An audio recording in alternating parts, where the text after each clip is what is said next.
Hey guys, I'm here with my dad John at his home in Pennsylvania. Just wanted to talk to you for a minute about cell phone radiation because it is a question we get a lot, and my dad has done a lot of the research on kind of the nitty gritty. And we have two products that we sell in our store, and I'm not saying they're the only effective products to mitigate cell phone radiation, but it is hard to know, to back up the claims that some of these companies make. And these are the two that through our research and through looking at independent testing and study, we really felt like they're what we use in our own phones, and that we felt confident that these really do block a significant amount of radiation. The Pong case is for iPhones, and this Defender Shield is for Galaxy. This is for Galaxy S7. I have an iPhone, so I don't know quite what all the different versions of Galaxy are, but this is basically why we have two different brands for two different types of phones.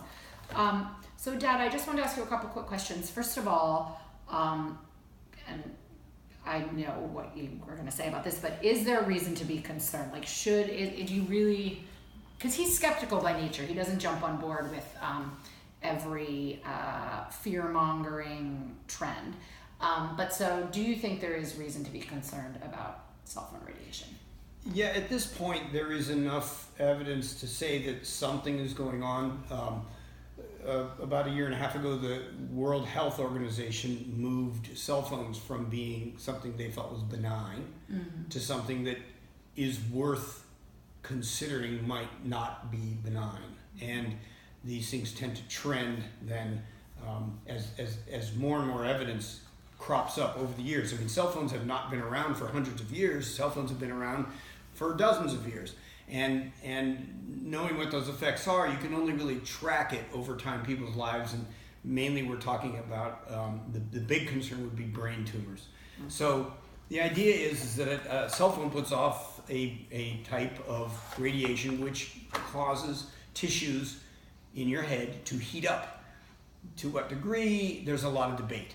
But it does do it to some degree. And if you have your phone to your head a lot, you can be heating up the side of your skull and the brain tissue right there next to it. Is it the worst thing in the world? Probably not, but it's not the best thing either. So if you can just put a case on that not only protects the phone, but protects you. Pong works by taking the signal that is coming from the phone and redirecting it.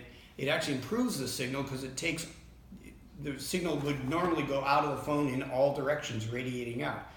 This takes it and focuses it away from your head. That's a good thing, and it protects the phone. It reduces what's going into your head considerably.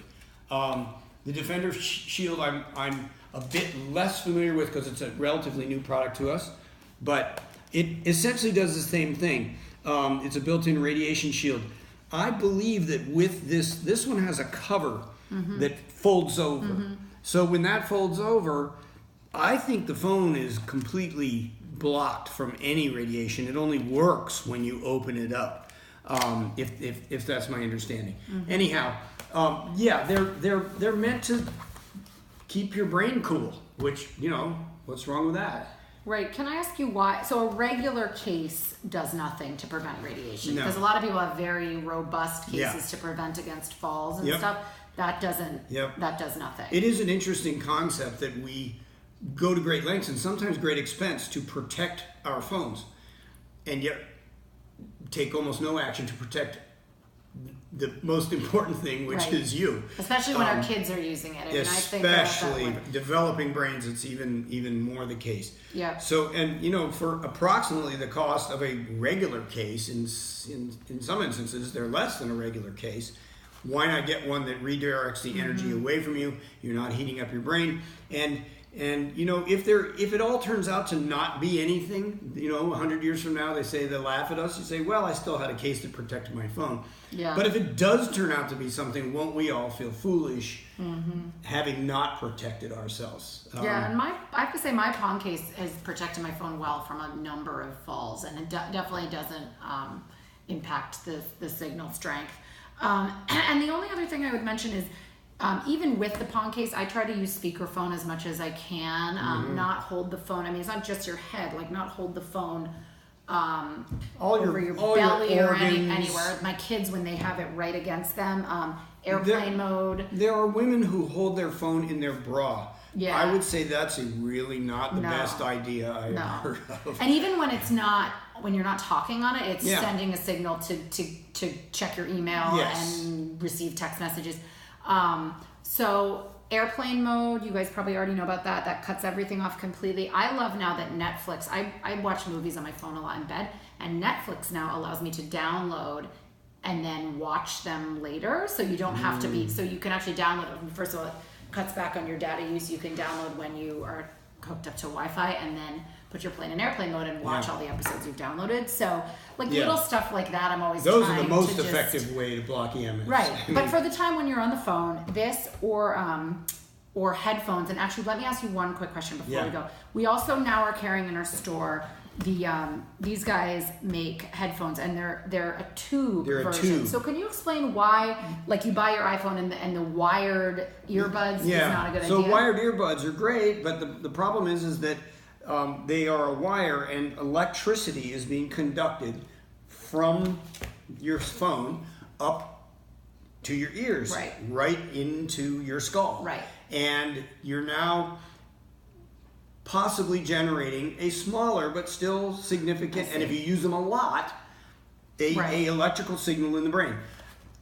If you use the tube ones, all they are is a hollow tube. Yeah, I should have brought them up. That conducts sound. Right. These are, if you're old like I am, you remember on airplanes, all airplanes used to have that type. They didn't have the earbud type. They had the tube type that you plugged into the arm of the airplane.